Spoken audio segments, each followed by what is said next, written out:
Olá pessoal, tudo bem? Aqui é o professor Rafael Nardelli, professor de Administração para Concursos, e na aula de hoje a gente vai falar a parte de teoria de gestão por processos. Lembra, esse curso, a gente está na segunda aula, são aulas bastante extensas, eu até acelero elas um pouquinho. Mas, na barra de tempo do teu vídeo, está separado por capítulos, de forma que você não precisa assistir a aula inteira, você consegue se organizar e ser um material de consulta, um arcabouço teórico para quando você precisar fazer as questões. Se você ainda não me segue, não se inscreveu no canal, peço essa força, até para você não perder nenhum vídeo. Se puder comentar o vídeo aí, curtir, né, dar o teu feedback, sempre é importante. E aqui no QR Code você tem acesso ao meu Instagram. Se você quiser ali tirar alguma dúvida mais longa, ter uma mentoria particular aí, fico à disposição. Beleza? Vamos lá. Antes da gente começar a falar de processos, uma dica de estudos que eu acho bastante relevante. A gente sempre tem essa dupla aprendizagem, passiva e ativa. Passiva é você que está me ouvindo agora, né? Vendo, ouvindo, ou só observando, ouvindo, lendo. Você até forma conexões neurais, mas poucas. O negócio pega mesmo quando a gente está na aprendizagem ativa, discutindo o que aprendeu, praticando, resolvendo questões, ensinando alguém, nem que seja pegar o gatinho e ensinar, pegar um cacto e falar como se estivesse dando aula, serve também. Mas no teu caso, melhor coisa, praticar, resolver questões. Nesse momento, é onde a maior parte das conexões neurais são formadas. Então, mesmo que a gente sempre vive numa curva de esquecimento, você vai esquecer pouco a pouco aquilo que fora falado hoje, porém, quando você faz a aprendizagem ativa, isso é retido por mais tempo na tua mente, no teu cérebro. Fechou? Então, não deixe de fazer a aprendizagem ativa. Não se limite a apenas ver essa aula, assistir a esse vídeo. Fechou? Agora sim, vamos começar então falando de processos. Lembra, a gente vai falar bastante teoria aqui, tá? Essa figura é a figura mais emblemática que eu queria da aula de hoje. Eu vou voltar ao final da aula falando dela. Pensa que cada fiozinho desse, ó, tanto da figura da esquerda como da direita, são processos. A gente nem falou ainda o que é processos, mas entenda que cada fiozinho desse é um processo. Vai ter uma entrada e uma saída específica. Quando a gente não faz a gestão por processos da nossa organização, a organização fica assim, ó, cheia de processos emaranhados e a gente não consegue nem identificar o que gera ou não gera valor. Vai ter um monte de fio aqui, ó, que não está servindo para nada, só está sugando o recurso da tua organização. Tempo, dinheiro, estrutura, tecnologia, pessoas. Quando a gente faz uma gestão por processos bem feita, a gente mapeia todos os processos, identifica todos os processos, verifica aquilo que está gerando ou não de valor para a tua organização. Elimina processos que não fazem mais sentido, que não agregam valor. Otimiza processos que estão desencapados aqui, que está meio problemático. E aí a gente tem um desinchaço organizacional. Ó, eu vou ter menos fiozinhos aqui, mais organizados. Eu não vou precisar ter tanto chefe, porque o trabalho fica mais transparente. Eu não vou precisar ter tantos níveis hierárquicos, porque o trabalho fica mais transparente, fica mais visível. O valor gerado é melhor. Isso é a gestão por processos que a gente vai falar muito na aula de hoje. Então, ao final, eu queria que você voltasse nesse slide e percebesse o que eu estou te falando hoje. Por definição, todo processo ele é um conjunto de entradas, inputs, recursos, insumos, chama de o que quiser, uma sequência agregada de atividades, de tarefas operadas por humanos ou máquinas, mas eu tenho uma sequência lógica aqui que vai me gerar saídas. Essas saídas, outputs, resultados, produtos do teu processo, ele tem que ter mais valor do que quando ele era só entradas. Então, por exemplo, um exemplo idiota, eu vou montar um celular. Um celular pensando que é um conjunto de componentes. Conjunto de componentes é entrada. Mas ao final do processamento, esse conjunto de componentes vai ter um resultado maior do que a simples soma das entradas. Ah, é o conceito de sinergia? A mesma ideia. Eu tenho, então, algo com valor agregado. Isso é a ideia de gerar valor. Guarda essa informação, a gente vai precisar dela daqui a pouco. Gerar valor é muito importante. Esse processo ainda, além de entradas, processamento, saídas e de gerar valor, ele tem uma retroalimentação, retroação, feedback, um controle simultâneo, monitoramento, chame do que quiser, para manter esse processo estável, não perder, não ir para o caos, não ir para a entropia. E ele está inserido, imbuído em um ambiente que é permeável, um ambiente aberto. Ele troca informação com o meio, energia com o meio. Bastante parecido, e é a mesma pegada, e a teoria geral dos sistemas do von Bertalanffy, a mesma pegada. Se você nunca estudou TGA, não se preocupa. Outra hora a gente fala disso. Ok, então esse processo ele está inserido num ambiente externo, um ambiente, perdão, poroso, aberto, ele troca, né, energia com o meio, com outros processos, e ele está restrito a regras de negócio. Como assim, Rafael? O que são regras de negócio? A missão da tua empresa, a visão e os valores, o referencial estratégico é uma regra. Regras regulatórias, regras de capacidade, limitações. Então, regras de negócio são as regras que permeiam o jogo aqui que o processo está inserido. Todas as regras que o processo tem que respeitar. A consolidação das leis do trabalho, também. O estatuto dos servidores, também. Um código de ética, também, entende? Código de governança, enfim, me fiz entender. A gente ainda tem outros termos importantes. Por exemplo, o throughput, ou processamento, o próprio processamento aqui, que é a quantidade de saídas que eu tenho num período. Então, throughput, through de através, né? É o quanto de processo, quanto de resultado que eu faço em um determinado momento. Um exemplo que eu sempre gostei da aula, até para conseguir cantar a musiquinha, você chega no McDonald's para pegar um Big Mac, eles vão lá, você pede o Big Mac, eles vão 2 hambúrgueres, alface, queijo, molho especial, cebola, picles, pão com gergelim, e te entrega o Big Mac. A quantidade de Big Macs por dia que eles conseguem fazer é o teu processamento. O tempo de ciclo, ou lead time, é o tempo médio que um Big Mac demora para ser feito. Da entrada virar saída. Ok? Então, lead time, tempo de ciclo, quanto menor, maior o processamento. Por quê? Porque vai me dar mais resultados, mais saídas. Eu tenho ainda um outro termo que não está aqui no slide, que é o tempo de atravessamento. Tempo de atravessamento é como se eu fosse pintar um pãozinho lá do Big Mac, eu pinto e vejo, eu fico monitorando quanto tempo ele demora para sair. O lead time é o tempo médio, é um tempo de ciclo médio. O tempo de atravessamento, eu fico marcando um para depois fazer a média e gerar o tempo de ciclo, lead time. Ok? Falei então de coisas mais tangentes à gestão por processos, mas o teu processão está aqui, ó. Esse processo, ele tem várias definições. Eu trouxe aqui, por exemplo, não está na frente, né? Está bem pouquinho ali o slide. Eu trouxe várias bancas, trouxe a ISO 9000, trouxe o próprio Common Body of Knowledge, Corpo Comum de Conhecimento em Business Process Management, gestão dos processos de negócio, né? Que é a nossa bíblia para gestão de processos. Trouxe, além da ISO e do BPM-CBOK, outras bancas definindo o que é processo. Pausa o vídeo, dá uma lidinha, não vou perder tempo com isso. Eu quero perder esse do BPM, perder tempo, e de gestão por processo lá do Sebrasp. Eu vou ler e a gente vai discutir juntos, tá? Ó, o próprio BPM-CBOK traz o seguinte: processo é uma agregação de atividades e comportamentos executados por humanos ou máquinas, ou seja, não precisa ser um processo automatizado, para alcançar um ou mais resultados, as saídas. São compostos por atividades interrelacionadas que solucionam uma questão específica. Solucionar uma questão específica, ele está querendo dizer aqui gerar valor. Solucionar uma dor é um valor. Por exemplo, como assim gerar uma dor, solucionar uma dor? Se eu estou com dor de cabeça, eu tomo um remédio para dor. Soluciona o meu problema. Se eu preciso fazer uma ligação, é uma dor. Se eu tenho um celular, soluciona o meu problema. Então, dores são problemas, são questões específicas. Outra que eu queria ler para vocês é a definição de gestão de processos do Sebrasp. Trouxe o Sebrasp definindo o processo aqui, FCC, FGV, outros. Mas gestão por processos. Olha que legal.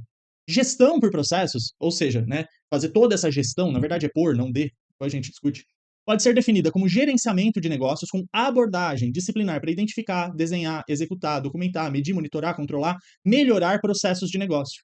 Processo a gente já viu o que é. Automatizados ou não, para alcançar resultados consistentes e alinhados com os objetivos estratégicos da organização. Grava essa definição. Só troca aqui gestão por processos, tá? Eu prefiro. Grava essa definição, a gente vai usar daqui a pouquinho ela também. Bom, lembra que eu te falei, ó, gestão por e não gestão de? Quando a gente fala gestão, eu vou colocar tudo no slide aqui. Quando a gente fala gestão de processos, na verdade a gente pega um processo, como se fosse um processo, e a gente vai fazer o gerenciamento dele. Tempo de ciclo, indicadores de desempenho, eficiência, eficácia, efetividade, economicidade, excelência, execução. A gente vai olhar indicadores de desempenho. Isso é gerir um processo, é a gestão de processos. Quando a gente fala em gestão por processos, na verdade, é aquela abordagem interdisciplinar, olhando toda a organização e como que os processos dela funcionam, mapeando, identificando, executando, monitorando, melhorando, que é aquela ideia do Sebrasp agora há pouco. Então, gestão por processos é a forma com que a gestão da tua organização, de toda ela, lá na cúpula estratégica, faz a gestão sabendo que ela nada mais é que um conjunto de pessoas e processos. Toda organização, não importa qual o tamanho e finalidade da organização, pública, privada, com ou sem fim lucrativo, grande, pequena, individual, ela sempre será formada por pessoas e processos para agregar valor para o cliente. Essa é a ideia. Cliente num sentido amplo aqui, não necessariamente venda. Por exemplo, uma administração pública, o cliente é o cidadão. Uma ONG, o cliente pode ser o meio ambiente, né? Pode ser a comunidade local, enfim. Então, gestão por processos é mais amplo e eu gosto mais. Só que eu vou te contar um segredo. As bancas ignoram isso daqui. Se você sentir que a banca está querendo saber essa diferença, aí liga o alerta. Se não, deixa passar, não seja tão rigoroso, senão você vai achar pelo em ovo, tá? Então, tanto que, aqui, ó, vou voltar, ele fala da gestão por processos e bota D aqui. Agora, se a questão falar assim, a diferença entre gestão de e gestão por, aí sim você fica ligado e traz esse slide aqui no teu arcabouço mental, ok? Agora a gente vai falar de um dos pontos que para mim eu acho mais importante, porque linka vários pontos que a gente vai falar nas próximas aulas, falou na aula anterior de qualidade, eu acho o ponto mais legal que tem, que é a cadeia de valor do Michael Porter.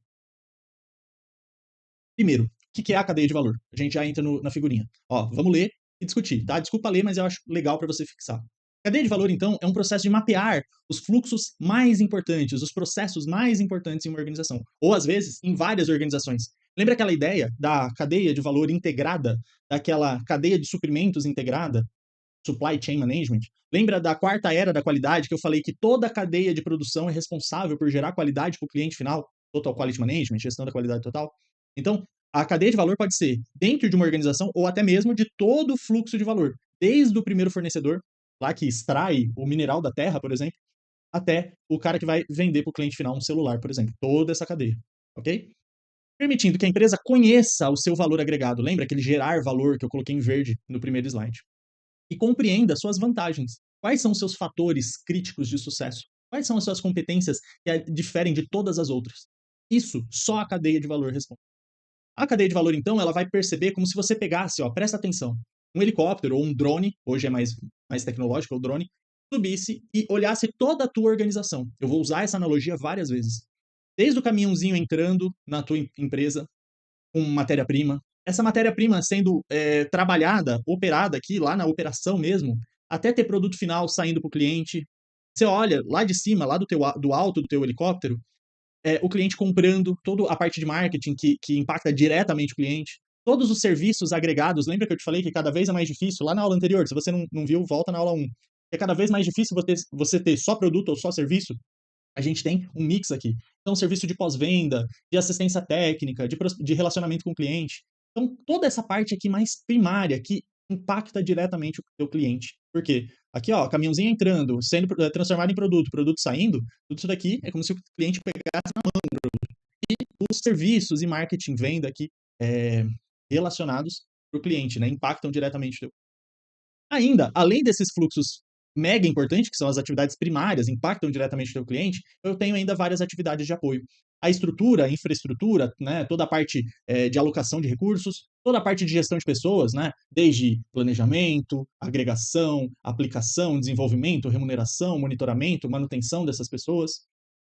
Todo o desenvolvimento tecnológico, e aqui eu estou falando em tecnologia mesmo, em melhorar a maneira pelas quais as coisas são feitas, e toda a parte de aquisições, compras para manter essa estrutura rolando. Cuidado para não confundir aquisição e compras com logística de entrada. Logística de entrada é o caminhãozinho entrando com matéria-prima para sair como produto final.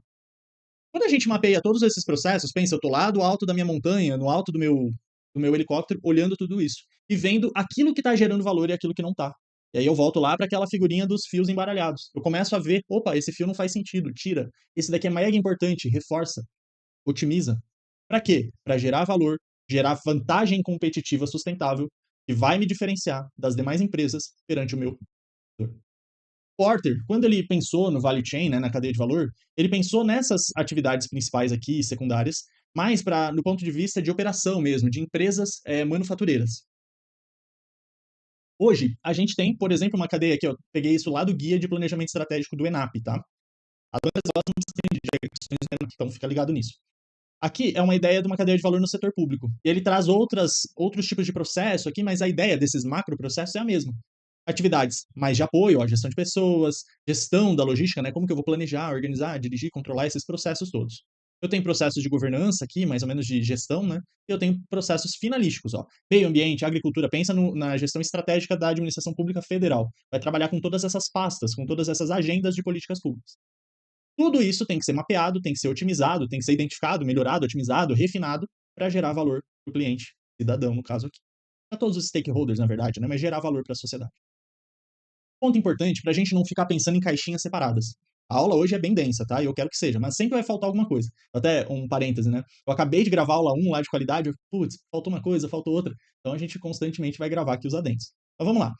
Ainda falando dessa ideia macro, de você estar lá no alto do teu helicóptero, vendo o valor, vendo de fato o valor sendo gerado. Tá? Entenderam essa analogia, né?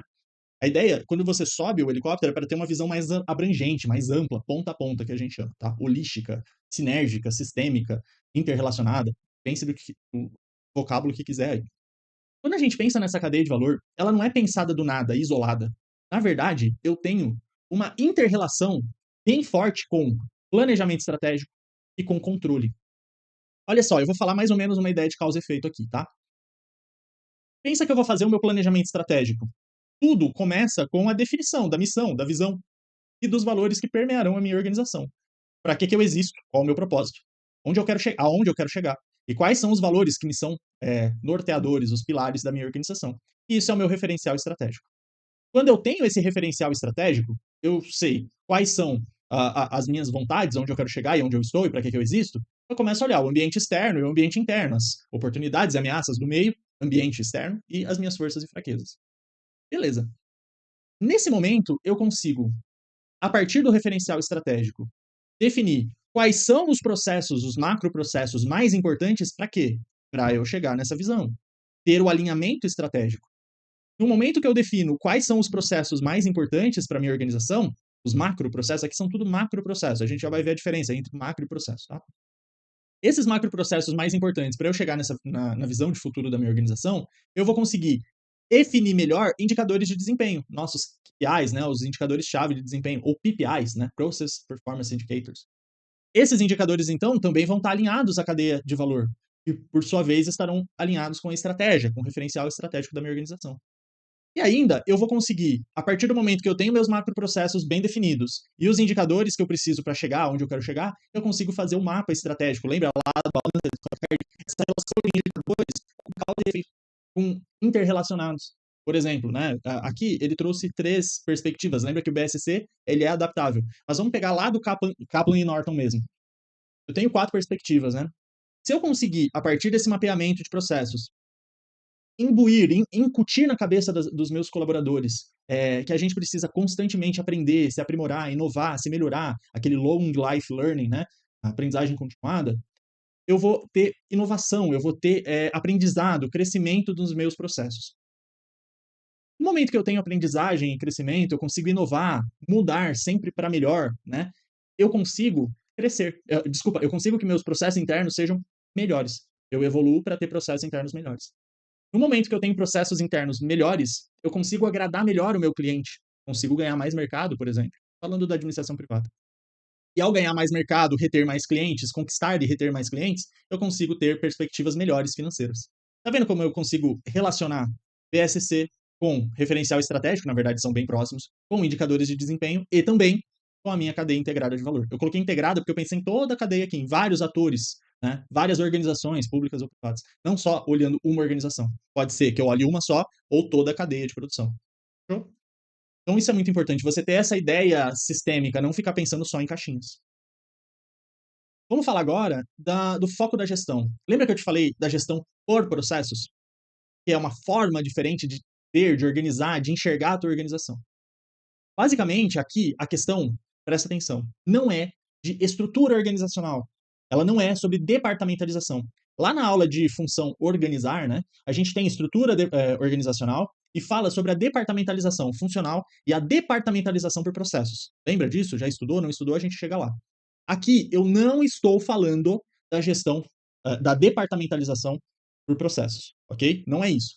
Aqui, não é a gestão por processo não é num sentido físico, é num sentido lógico, num sentido de entender que a tua organização é um conjunto de pessoas e de processos. E eu preciso mapear esses processos e entender as interrelações. Eu vou voltar só um pouquinho aqui, para não chamar atenção no slide, eu quero te contar uma historinha. Presta atenção na minha narrativa. Presta atenção, eu vou tomar água. Lembra que lá na quarta era da qualidade, da aula anterior, eu te falei que a gente vê qualidade sob os olhos do teu cliente, não sobre os olhos do que eu acho que eu tenho que fazer. Então eu não foco nos meus processos e produtos, eu foco no cliente. Essa ideia, quando a gente olha de um ponto de vista macro, ou seja, eu vejo o caminhãozinho entrando, a minha fábrica toda produzindo para o meu cliente externo. Aquele cliente externo tem que ser agradado. Agora, pensa que eu tô lá no alto da minha organização, no helicóptero, né, e eu começo a dar zoom. Eu baixo ou no Google Earth lá, Maps, eu vou dando zoom. eu vou conseguindo ver mais detalhes, certo? E aí eu vejo uma linha de produção, por exemplo. Uma linha de produção. E aí é uma linha de produção que produz, de novo, cadê a tampa dessa? Não tem a tampa. Vamos supor que ela produz isso daqui, um cheirinho para ambiente. Aí na montagem, na linha de montagem, eu tenho alguém, pensa que é processo tudo manual, alguém que enche de líquido aqui, passa para o próximo da linha de montagem, que vai colocar a tampinha, só dá uma voltinha, passa para o próximo da cadeia, que vai, da linha de produção, que vai rosquear aqui até o final, passa para um próximo que bota na embalagem. No momento, então, que eu tenho essa flecha falando que alguém fez uma atividade ou uma tarefa para o próximo, a gente tem a ideia de cliente e fornecedor interno. Se fornecedor externo é aquele que me vende, tem outro CNPJ e me vende uma matéria-prima, e eu, fornecedor, sempre tenho essa ideia. O próximo da cadeia é cliente. O anterior à cadeia é fornecedor. Então eu tenho sempre essa ideia aqui, ó. Um fornecedor que manda para o cliente. Esse cliente passa a ser fornecedor do próximo da linha, que passa a ser cliente. Quando eu consigo enxergar essa relação dentro da minha organização e consigo ainda perceber que eu tenho que agradar sempre o cliente, se eu sou uma parte da cadeia e tenho que agradar esse cliente, tenho que gerar valor para esse próximo da cadeia, pensa se todo mundo fizer isso na minha organização, porque os processos são interrelacionados. Para pensar comigo. Eu fazer isso daqui bem feito, montar um negocinho aqui bem feito, que é uma atividade primária, é o que vai estar ligado direto do produto, que vai para o cliente, é às vezes fácil de perceber. Mas concorda que se tiver um processo, por exemplo, de gestão de pessoas, todos os processos de gestão de pessoas apoiando aqui, capacitando funcionários, a gestão de pessoas é uma fornecedora de serviços de valor para esses funcionários que estão na linha de montagem, por exemplo. Agregando mais competência, capacitando melhor, remunerando melhor, treinando líderes melhor. Então, tem processos aqui sustentando que às vezes nem aparecem no produto final. Estou dando um exemplo desse produto aqui, poderia ser qualquer coisa, ou um serviço também. Mas tu consegue entender, então, que no momento que eu mapeio todos esses processos, todas essas entradas e saídas, eu percebo essas relações de cliente e fornecedor interno. Se eu consigo garantir um pouquinho de valor a cada etapa, a cada elo dessa cadeia, desse emaranhado de processos interrelacionados, cadenciados, é razoável perceber que um pouquinho de valor de cada processo gerado, de cada elo aqui dessa grande cadeia, dessa grande teia de processos, eu vou, ao final do dia, ter gerado um monte de valor para o meu cliente externo. Não é esperar que lá no final, magicamente, o valor vai ser gerado. O valor vai ser gerado desde cada processo aqui, de toda essa inter-relação de processos. Se não ficou claro isso, ao longo das aulas eu vou dar outros exemplos, ao longo dessa aula aqui, tá? Mas quando a gente percebe, então, que todos os processos da minha organização têm que ser mapeados, têm que gerar valor, eu consigo entender aqui, ó, tá vendo, ó, uma cadeia de valor integrada? Fornecedor, a empresa que está fabricando aquele bem, a empresa que vai distribuir, a empresa que vai vender para o comprador, né? O comprador está fora aqui, o cliente final está fora dessa cadeia, né? É ele que vai mandar em toda a cadeia. Eu tenho uma visão mais holística, mais horizontalizada, provoca um achatamento maior aqui da minha organização. Organizações que fazem a gestão por processos tendem a ter menos níveis hierárquicos, mais horizontalizados. Por quê? Porque ela fica olhando esse processo. Quem manda é o processo. Quem manda é o fluxo de agregação de valor, na verdade. Não departamentos, níveis hierárquicos. A gente quebra as barreiras interdepartamentais. A gente quebra os silos funcionais. Por quê? Porque um departamento não é melhor do que o outro. Todos têm a sua participação ao gerar valor para a organização. É como se fosse uma grande equipe de futebol. O goleiro não é mais importante que o atacante, que o meio-campo, que o lateral. Todos são igualmente importantes, sistemicamente importantes. Isso é a ideia da gestão por processo. Então, é uma visão ponta a ponta. Eu enxergo de ponta a ponta o valor sendo gerado. É mais horizontalizada, mais focada para fora, para o teu cliente, não um olhar para dentro, ensilado no departamento. Agora, na gestão tradicional, a gente tem uma pegada mais funcional, onde cada departamento acha-se mais importante que os demais. Há uma visão mais introspectiva, mais ensilada, com barreira, entrincheirada. Quando a gente tem isso, há a tendência maior de verticalização, de mais níveis hierárquicos. Há uma visão muito mais funcional.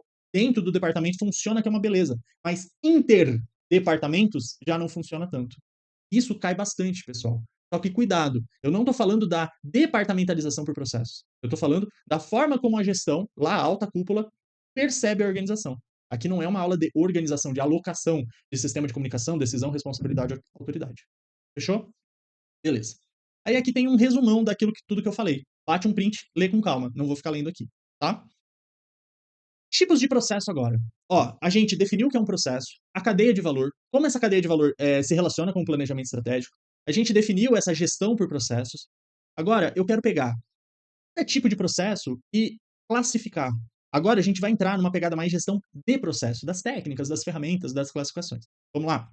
Primeiro, a gente tem processos que são ligados ao cliente final.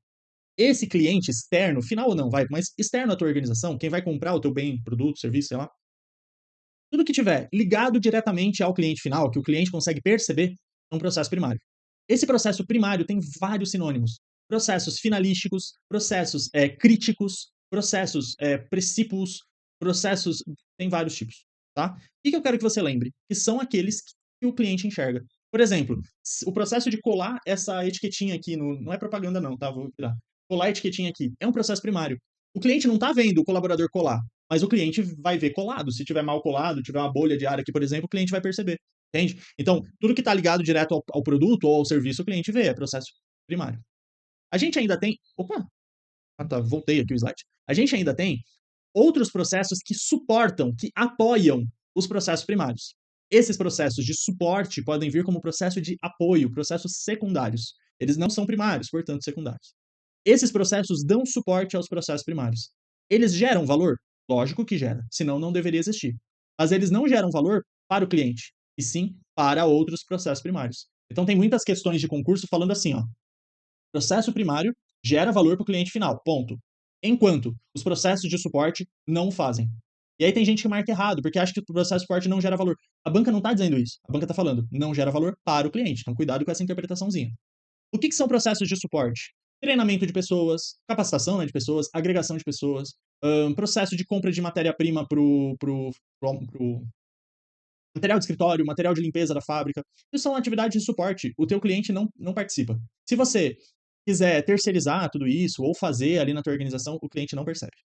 E eu tenho uma terceira classificação de processos, que são os processos de gestão, ou gerenciais, ou tá vindo uma pegada agora de governança.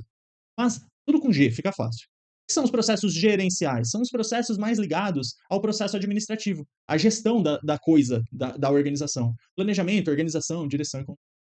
Ah, mas direção não está ligado à capacitação? Pensa num sentido mais macro. Aqui o processo de gestão é mais macro, dando um norte para a organização, mais de planejamento estratégico, de monitoramento. Eu coloquei aí alguns ícones para você lembrar um pouquinho. Esses três tipos de processos são os que mais caem, despencam, você tem que saber. Agora, tem outras classificações, por exemplo, processo interno e externo. Deixa eu ver se eu coloquei no slide. Coloquei. Ó, processo primário e secundário a gente já viu. Processos chave, ó, processos de negócio, são também outras ideias do teu processo primário. Até o Prêmio Nacional da Qualidade, da Fundação Nacional da Qualidade, que fez o MEG, traz essa ideia aqui. Processos organizacionais, né, que coordenam todos os processos, processos gerenciais mais ligados à tomada de decisão. Mas isso daqui nem cai tanto, tá? O que cai mesmo são esses daqui. Voltando.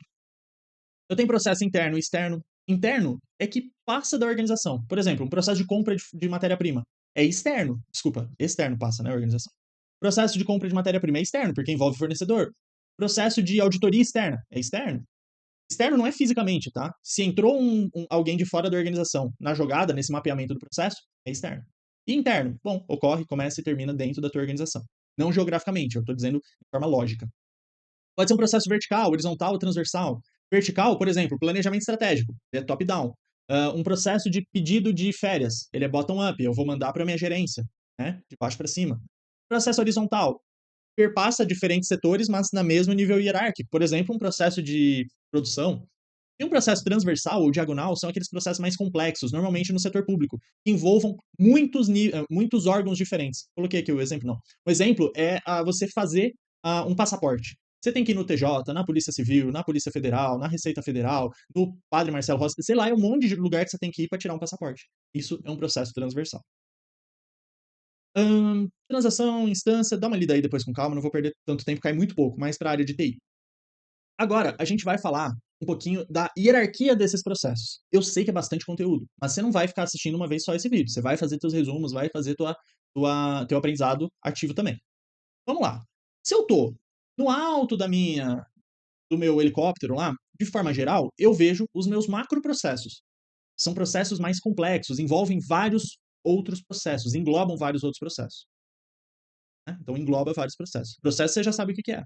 Macroprocesso, ele não tem exatamente uma definição, ele só é um conjunto mais complexo, mais robusto de um processo. Só que às vezes, mesmo um processo ainda é bastante grande, é difícil de se gerenciar. E aí eu quebro ele em partes menores, eu tenho subprocessos. Só presta atenção. Teu subprocesso não faz sentido isoladamente. Subprocesso por si só não é nada, é só uma quebra lógica do meu processo aqui para entender e gerenciar melhor. Ok, só que todo processo, sem exceção, é formado por atividades, e essas atividades são formadas por tarefas. O que é uma atividade? É um conjunto de tarefa. O que é uma tarefa? É a menor parte da atividade. Tá, Rafael, dá um exemplo. Bom, tarefa, lembra que eu te coloquei aqui, ó, colocar a tampinha da cheirinho aqui. A atividade é a montagem do negocinho. Tô ruim de nome, esguicho aqui. A atividade ela é um pouquinho mais complexa, envolve uma série de tarefas. Lembra que o Taylor, lá na Organização Racional de Trabalho, ele vinha na subtarefa, ou seja, um passo a passo que vai formar uma tarefa. Então, para a gente aqui, de forma geral, é essa hierarquia, mas o próprio BPM-CBOK traz um pouquinho diferente. Vamos entender um pouco melhor num exemplo prático. Eu catei o helicóptero, subi no alto da minha organização. Eu vejo toda a minha fábrica, pensa que é a fábrica do cheirinho aqui. Eu vejo o caminhãozinho entrando, todo o sequenciamento de atividade, transformando o produto final, indo para o cliente. Conforme eu vou dando zoom, ó, que agora fique mais fácil para você ver essa relação de fornecedor-cliente. Eu tenho vários macroprocessos. Por exemplo, macroprocesso de gestão, macroprocesso de gestão de pessoas, de gestão de TI, de isso, aquilo. E aí eu peguei um exemplo, meu macroprocesso produtivo. O macroprocesso produtivo vai se quebrar em processos interrelacionados, cadenciados. Ó, esse é fornecedor do próximo, o próximo é cliente do anterior. Sempre essa relação. Eu tenho processo de fabricação, aqui provavelmente fabricação do cheirinho, e produção é a montagem. Depois, é que eu estou dando um exemplo aqui, na verdade isso daqui era uma indústria automotiva. Vai, eu vou voltar para a indústria automotiva, senão não vai fazer sentido o meu exemplo. Aí eu tenho processo de fabricação, que é quebrado em subprocessos menores. Usinagem, montagem, pintura. Aí eu pego o subprocesso de usinagem e quebro em atividades. Atividade de corte, furação, acabamento. E aí, eu pego essa atividade de corte e divido. Eu tenho várias tarefas, ó. Preparação, programação, acompanhamento, execução do corte propriamente dito, controle de qualidade do corte, depois vai para furação. Depois a atividade de furação tem várias tarefas. Vai para atividade de acabamento. Fechou todas essas atividades, eu tenho subprocesso. Fechou todos esses subprocessos, eu tenho um processo. Fechou todos esses processos, eu tenho um macroprocesso. E fechou todos os macroprocessos, eu tenho essa cadeia de valor. Entendeu a ideia? Espero que sim. Quando a gente está muito lá no alto do helicóptero, eu adoro o exemplo do helicóptero, tá? Hoje é helicóptero o tempo inteiro aqui. Se você achar que é muito cringe, você usa o drone aí. Quando a gente está aqui, ó, para cima, do processo para cima, a gente consegue enxergar mais amplamente. A visão é maior, mais abrangente, só que menos detalhada. E conforme a gente vem aqui para o solo, a nossa visão fica mais estreita. Porém, a gente vê mais detalhes. A mesma ideia do Google Street View lá, do Google Earth. Você vai dando zoom, vai dando mais detalhes, mas vai ficando o horizonte mais estreito. Então, quando a gente está com uma visão bastante ampla, mas mais conceitual, abstrata, menos, mais sintética, tá? A palavra é essa, sintética. Eu tenho uma visão mais lógica. O que eu devo fazer? O mapa de valor, a tua cadeia de valor, mostra isso. O que a organização deve fazer? Né? Eu não estou preocupado com o passo a passo, com as tarefas, as atividades. Então, é uma visão muito mais lógica, conceitual. Agora, quando eu venho aqui para a parte de baixo, eu vejo o processo, o trabalho sendo executado, é uma visão muito mais física. Eu vejo o trabalho, as pessoas se movimentando, as máquinas, o fluxo. Então, eu vejo como está sendo feito aquilo que fora definido lá nos níveis mais altos. Essa é a ideia da hierarquia de processos. O teu livro, BPM-CBOK, de novo, Business Process Management, Common Body of Knowledge. Então, livro comum de conhecimentos em gestão de processos de negócio. Ele traz esse diagrama aqui, que eu acho perfeito também, é a mesma ideia. Só que ele não traz mais o conceito de macroprocessos. Só que a banca ignora isso, ela usa como sinônimo e vamos que vamos.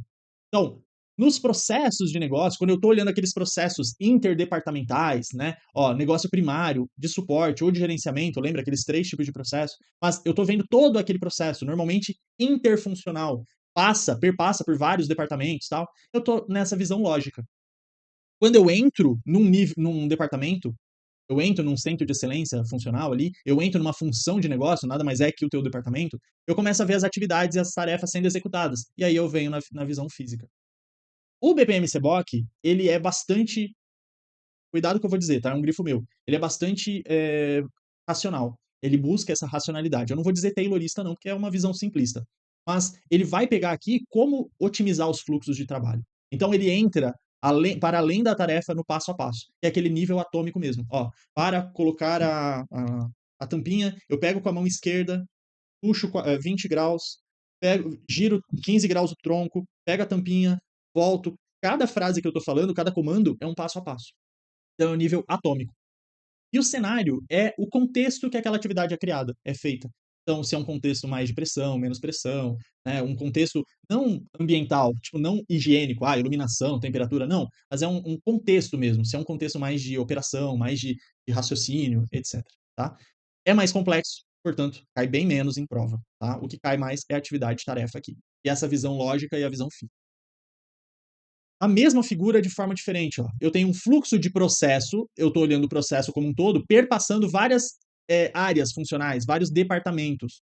Quando eu entro em um departamento específico, numa área funcional específica, dentro daquele fluxo de trabalho, dentro daquele processo, eu começo a ver as tarefas formando atividades. E aí eu tenho uma visão física, uma visão do trabalho sendo executado. Como o trabalho está sendo executado. Quando eu subo e vejo vários departamentos cadenciados, eu estou no fluxo do processo. O que fazer? Uma visão muito mais lógica, mais sintética. A visão do fluxo de trabalho é mais analítica, okay? Mais detalhada. Ok? Visão lógica, visão física. Legal, Rafael. Mas a gente já viu os tipos de processo, como a organização faz, mas lembra que organização são pessoas e processos? Vamos olhar as pessoas agora, então, que fazem a gestão por processo, os atores que trabalham nessa gestão de ou por processos.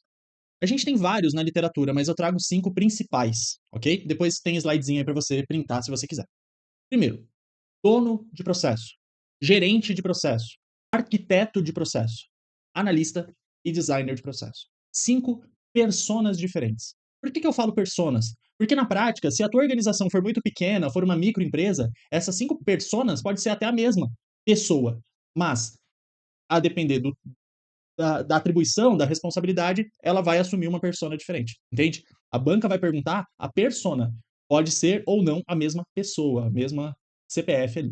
Okay? O dono, owner, PO, né, Process Owner, ele é, em última instância, o defensor daquele processo.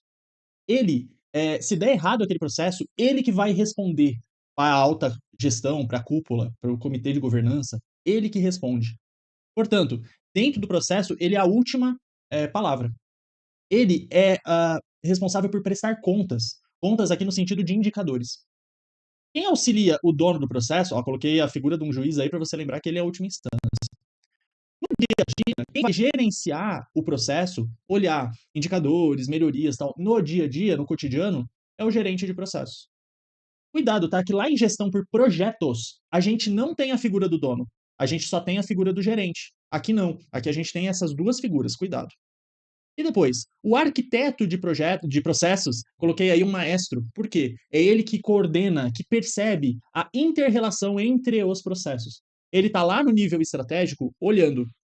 Se mexer numa tarefa de um processo aqui, pode influenciar uma atividade de um processo lá do outro lado da fábrica. Por quê? Porque os processos são interrelacionados. Então ele tem uma visão mais ampla da coisa. Quando a gente vai fazer um projeto de melhoria de processos, uma intervenção em processos, a gente sempre tem que consultar esse arquiteto e vir do mais amplo para o mais específico, de uma visão mais holística para uma visão mais física. Para quê? Para evitar que mexer num processo vai estragar outro. Lembra do efeito borboleta? O arquiteto ele vai evitar isso. Beleza. E aí a gente vem para o analista e para o designer. São duas figuras parecidas, porém criticamente diferentes. O analista analisa. Tudo com A, tá? O agora, o atual, o as is. As is ou to be são duas expressões importantes aqui.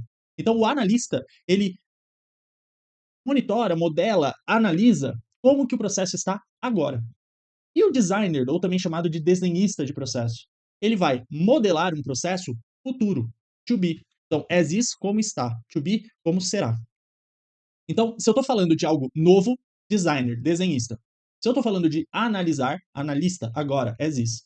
Tem uma porrada de questão de banca, Sebrasp, FGV, IADES, FCC, tentando misturar esses dois aqui.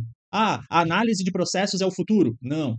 O desenho de processos é o atual? Não. São coisas diferentes aqui, mas perigosamente parecidas.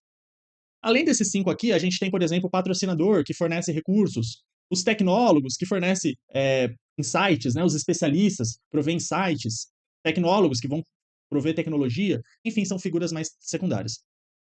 Outros 2 termos que aparecem bastante quando a gente está falando dessa gestão por processos, gestão de processos, é o escritório de gerenciamento de processos, e outra expressão bastante usada é o centro de excelência funcional. Vou falar primeiro do escritório de processos. É a mesma pegada do escritório de projetos, a mesma ideia. É um local físico ou virtual, pode ser virtual também. Se a empresa for pequena, não vai ter uma sala só para isso. Agora, se a empresa for gigante, vai ter uma sala só para isso. Às vezes um prédio só para isso. Então, não se limite aqui a pensar que é só um local físico. Mas escritório de processos é um local onde a gente vai ter um repositório, boas práticas, lições aprendidas, que vai dar suporte, treinamento, capacitação a novos gerentes, a novos donos de processos, que vai guardar, reter o conhecimento sobre os processos, né? Vai olhar a arquitetura dos processos. Lembra o arquiteto do processo? Ele não está no dia a dia da organização. Ele vai estar aqui no escritório de processos, coordenando, articulando todos os processos interrelacionados. Escritório de gerenciamento de processos tem sinônimos. Você pode vir, ó, BPM COI, Business Process Management, Centro de Excelência, Center of Excellence. Ou BPMO, Business Process Management POS. Cuidado que os inglês confundem-se com o Project. Process e Project é tudo com P. Então, o escritório de gerenciamento de processos é esse local físico ou virtual para essas boas práticas em processos. Já os centros de excelência funcional, anota, nada mais é que as unidades, nada mais são que as unidades funcionais e os departamentos funcionais. Só que com uma ligeira diferença. Aqui, a gente entende que os departamentos não são ilhados, encilados, né, silos, entrincheirados, não tem tanta barreira. A gente vai olhar os departamentos como centros de excelências especializados naquela área funcional, mas sem ficar entrincheirados.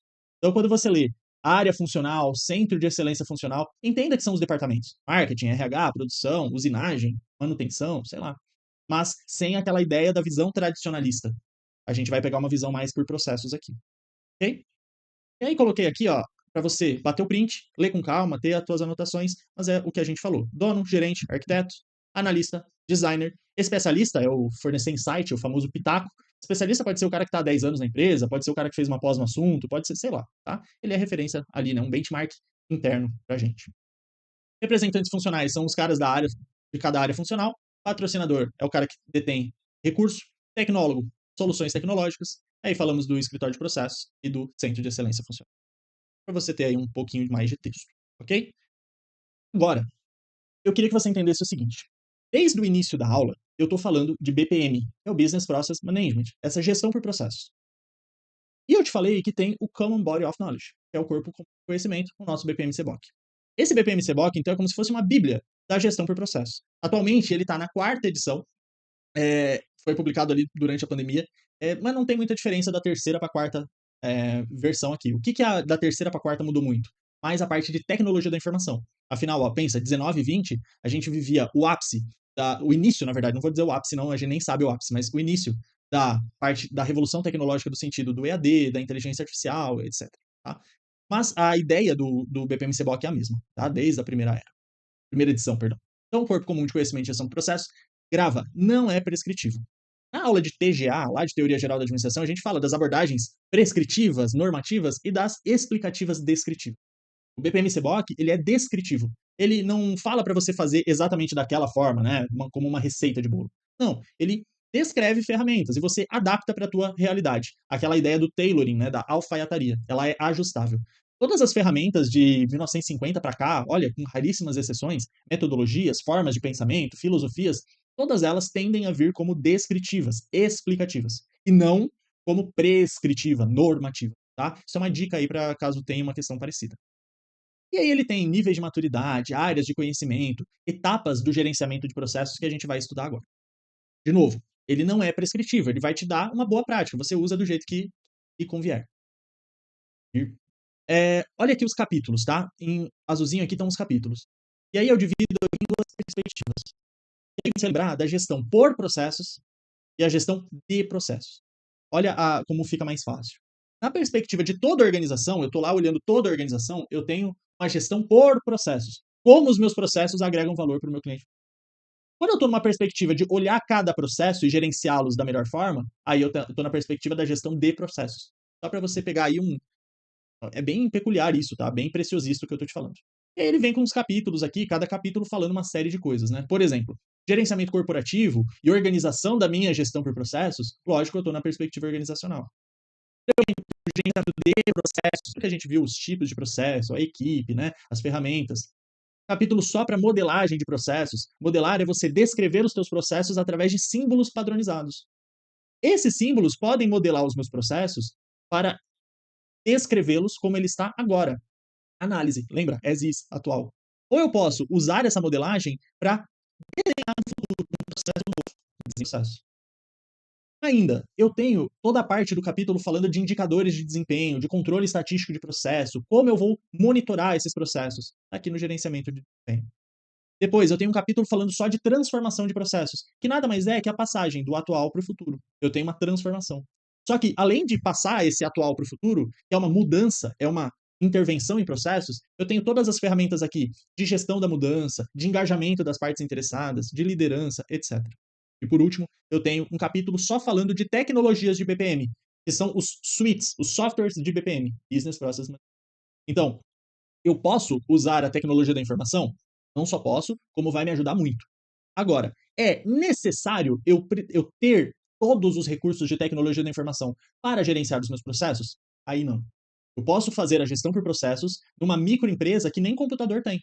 E eu posso fazer tudo isso, modelagem, análise, desenho, refinamento, transformação, controle, mas não necessariamente eu preciso ter tecnologia de BPM. Agora, ajuda? Nossa, ajuda demais. A tecnologia da informação ajuda demais a gestão por processo. Fazendo indicadores, coletando dados, gerando informação, minerando dados, embasando a tomada de decisão, isso ajuda demais. Ok? Eu não vou entrar, vou voltar aqui, eu não vou entrar em cada capítulo, porque senão a gente não está fazendo um curso de BPM CBOC, tá? É só para você entender a organização do livro, do corpo de conhecimento, para você entender os meandres e aonde o BPM entra, né? Por exemplo, pode vir uma questão de prova assim, ó. BPM CBOC, você não pode usar tecnologia da informação para colocar a gestão por processo. Errado, eu tenho inclusive um capítulo só falando disso. Mas lembra, não que seja necessário, né? Vai me ajudar, mas não necessariamente. Okay? Só para você entender a organização. Vou entrar agora nesse ciclo de gerenciamento de processos. Nesse ciclo do gerenciamento de processos. Lembra quando a gente falou lá no início da aula, que eu te falei assim, ó, grava essa definição do Sebrasp de gestão por processos, que era a parte de identificar, medir, analisar, né, desenhar, refinar os processos. É isso que a gente vai fazer agora, esse dia a dia. Esse slide aqui, esse resumo, é o resumo do resumo. Aqui, assim, ó, eu nunca vi ou preciso relembrar, pega esse slide aqui. Mas tem muito mais que isso. Isso daqui é uma sintetização de toda a gestão por processo. Preciso que você lembre, lá do início da aula, aquele emaranhadão lá de fios. Quando a gente está naquele emaranhado de fios, a gente tem que começar a coletar dados para gerar informação para tomar decisões assertivas. Então eu vou olhar quem são os meus fornecedores, quem são os clientes de cada processo, né? Quais são as fronteiras, quais são os fluxos. Eu começo a coletar informação. Isso eu tenho o que a gente chama de mapeamento. O mapeamento vai me subsidiar a decisão, né? Vai me gerar conhecimento para eu fazer a modelagem. Modelagem é você descrever com símbolos padronizados o teu processo. Macro, sub, processo, atividade, tarefa, não importa. Mas eu consigo descrever por símbolos. Só que eu consigo descrever como está agora ou como eu quero que seja no futuro. Então, se eu modelo para análise ou eu modelo para o desenho. Análise atual, as is, agora. Desenho, futuro, to be.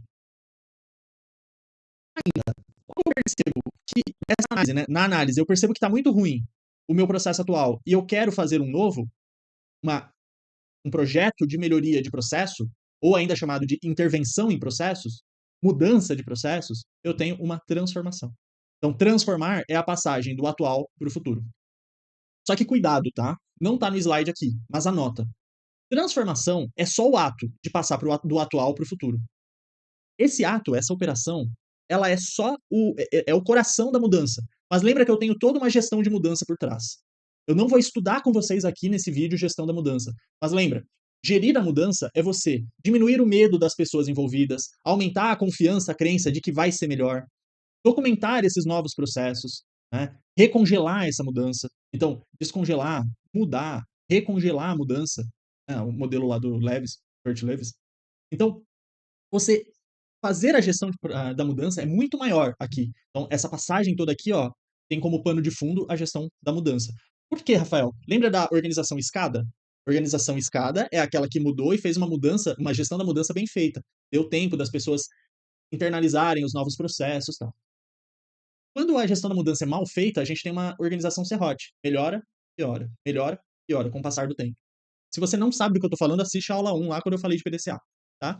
Então, eu transformo, mas muito além de transformar, eu faço a gestão da mudança aqui.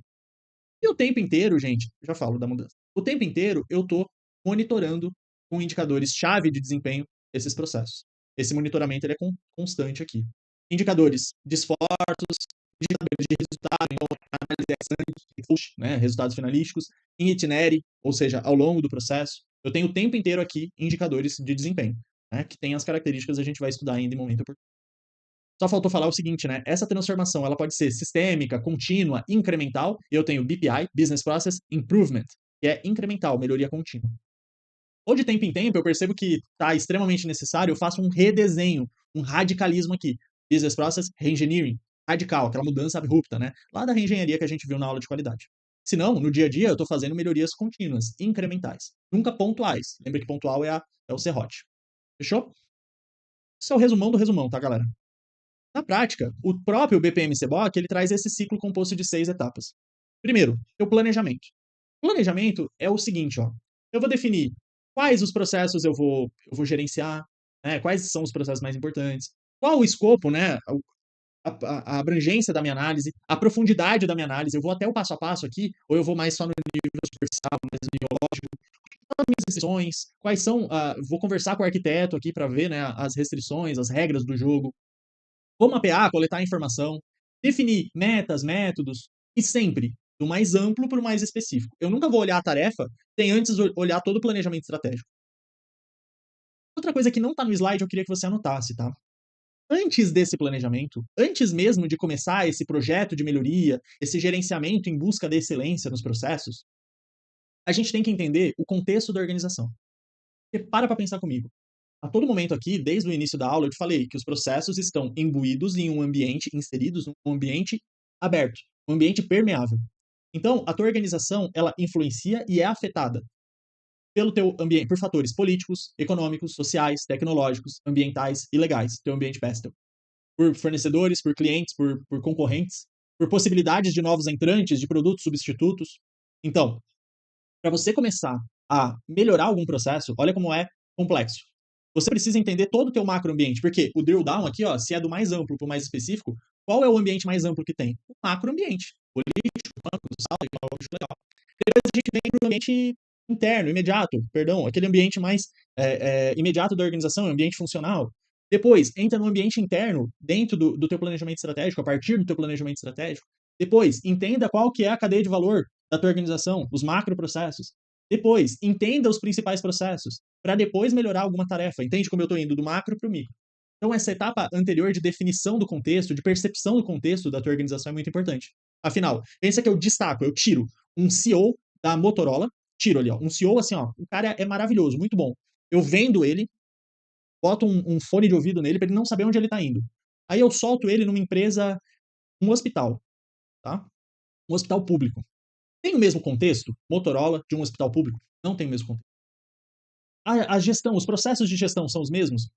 Mesmo que parecidos, os processos de gestão, aqueles integradores, não vai ser igual. Ele tem que entender esse contexto, para depois entender o referencial estratégico, aonde a empresa quer chegar, por exemplo, quais são os valores, qual que é o propósito dela.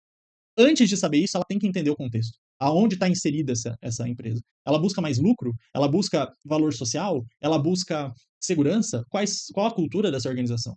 Entende? Então, antes de entrar nessa etapa de planejamento aqui da melhoria de processos, da gestão de processos, você tem que entender o contexto, ok? Falado isso, já expliquei o que é o planejamento, né? Eu vou definir aqui o que eu vou começar a analisar. Bem parecido com o PDCA, tá, gente? Bem parecido. Depois, eu vou analisar que é com símbolos e perceber como está agora. Depois, eu vou desenhar, perceber por símbolos como eu quero que fique. A partir da análise, eu vejo as melhorias.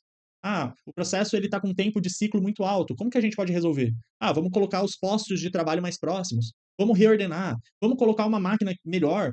Sei lá. Vamos desburocratizar e tirar essas etapas que não estão fazendo sentido. Então, a partir da análise, eu desenho um novo. Fazer isso, né? A partir da análise, eu vejo como tá. A partir do desenho, eu modelo como eu quero que fique. A passagem essa transformação. Aqui no ciclo chama de implementação, mas é a transformação. É o processo de mudança, é aquela execução mesmo do PDCA, por exemplo.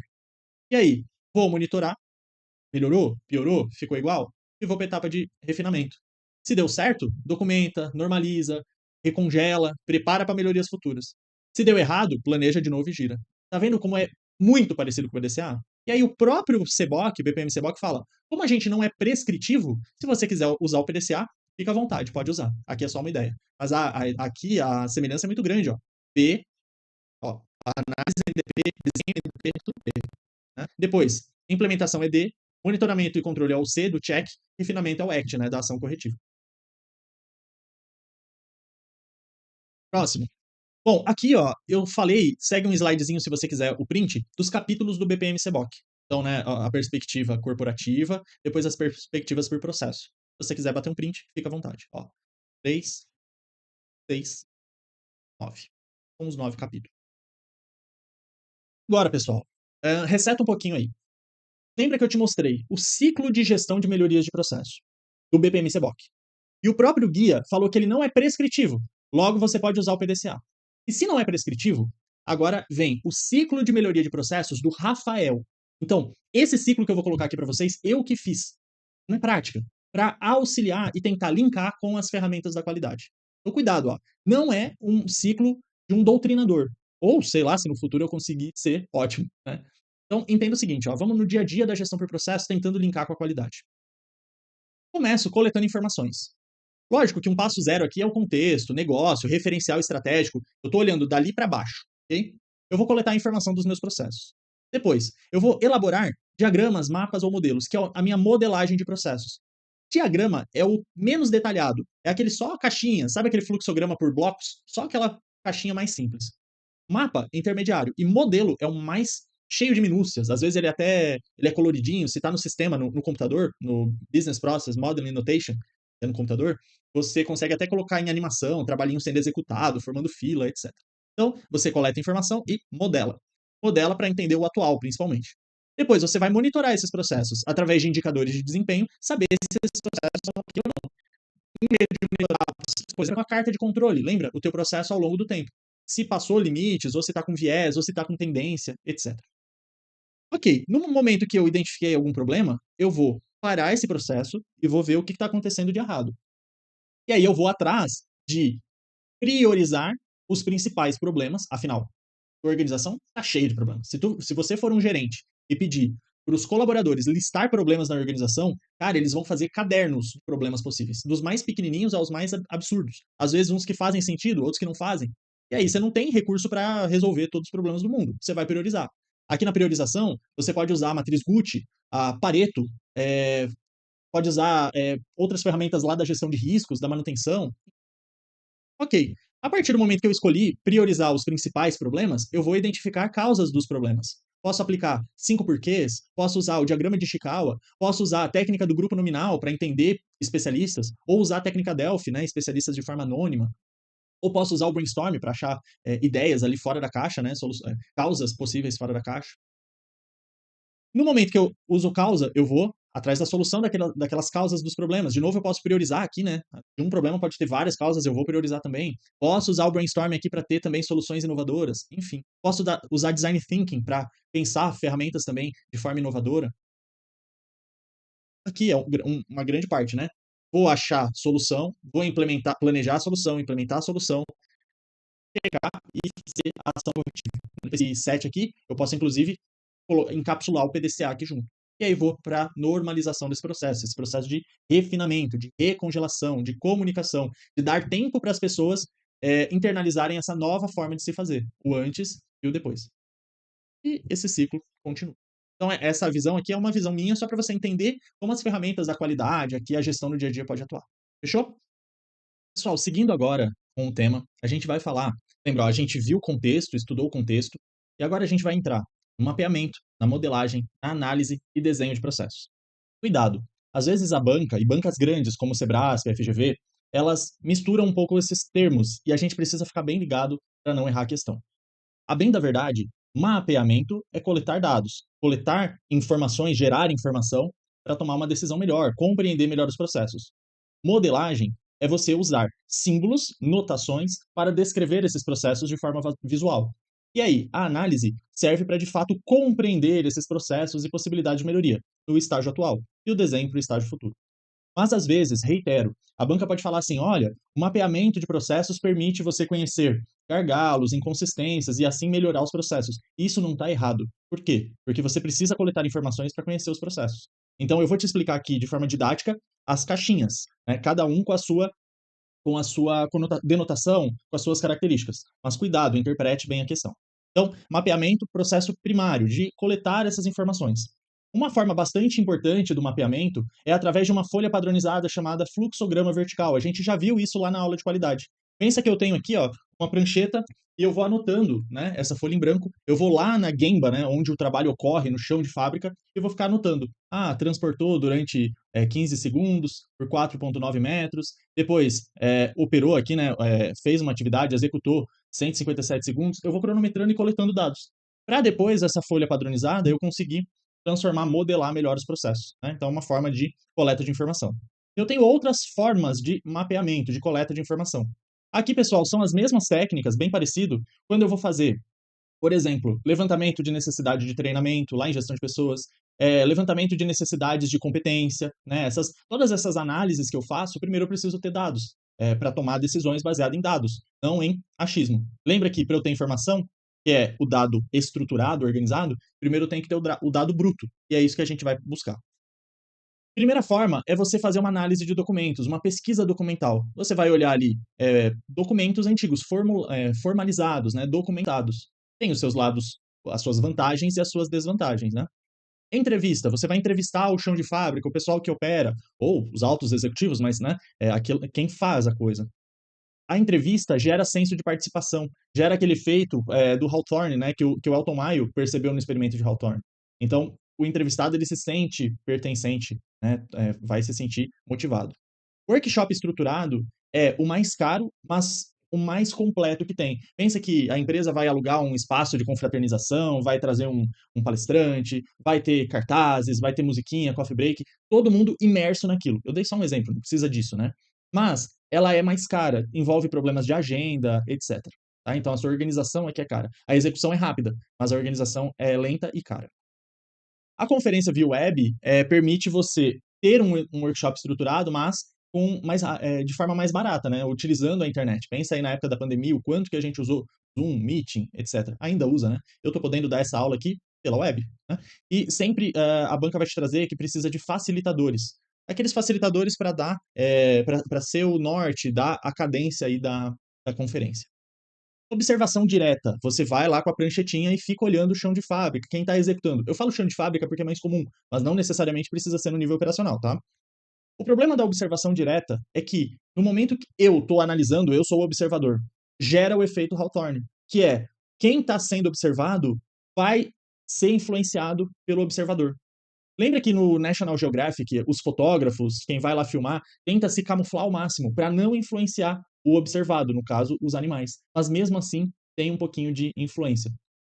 Para evitar esse efeito, ele é ruim? Lógico que é, porque o operário ali, quem está executando, vai tentar fazer da melhor forma possível. E não necessariamente ele faz daquele jeito na prática, no dia a dia. Para evitar essa observação direta, a gente pode fazer uma análise de vídeo. Quando você coloca uma câmera filmando a pessoa tende a relaxar e esquecer que ali está sendo filmado. Um exemplo clássico é o BBB, o Big Brother, esses programas de reality show. A pessoa está tanto tempo ali com a câmera olhando que ela esquece que está sendo filmado. Então é uma forma de você também, é mais barato, você consegue acelerar o vídeo, você consegue pegar takes importantes, né, uma amostra ali, etc. Eu posso, em vez de observar alguém fazendo, eu mesmo fazer e ver como é que funciona esse processo, essa atividade, essa tarefa, e depois documentá-la, né? Se é algo bem repetitivo, faz sentido. Eu posso fazer uma simulação de atividades, um role play games, né? Um jogo de interpretação de papéis, ou simular no computador, etc. Rafael, qual que é a melhor? Não há melhor. Existe cada contexto pedindo uma melhor. Se a banca trouxer, tal é melhor. Não, tem vantagens e desvantagens. Por exemplo, a workshop estruturado, se você não tiver orçamento ou agenda, não funciona, né? Não conciliar as agendas não vai funcionar. Certo? Uma vez que eu mapeei bastantes informações, eu coletei várias informações de fontes diferentes, e essa é a ideia, você ter fontes de dados diferentes para gerar uma informação mais consistente, a gente vai para a modelagem. Modelagem, então, pelo próprio CBOC, é o conjunto de habilidades técnicas para compreender, comunicar, gerenciar os componentes do processo. Cada etapa, cada elemento. Comunicar porque, no momento que eu uso símbolos padronizados, todo mundo que conhece aquele símbolo vai entender o processo. Se eu tirar o executivo lá da Motorola, explicar o contexto para ele, né, e colocá-lo num hospital, numa ONG, ele entendendo o contexto que ele está, ele vai conseguir compreender os processos daquela ONG, entendeu? Então, conjunto de atividades criam representações gráficas do processo. Essas representações, pessoal, não necessariamente usam o computador, o BPMS, né? Mas o fato de ter a opção da automação de processos, da informatização de processos, sempre é muito bom.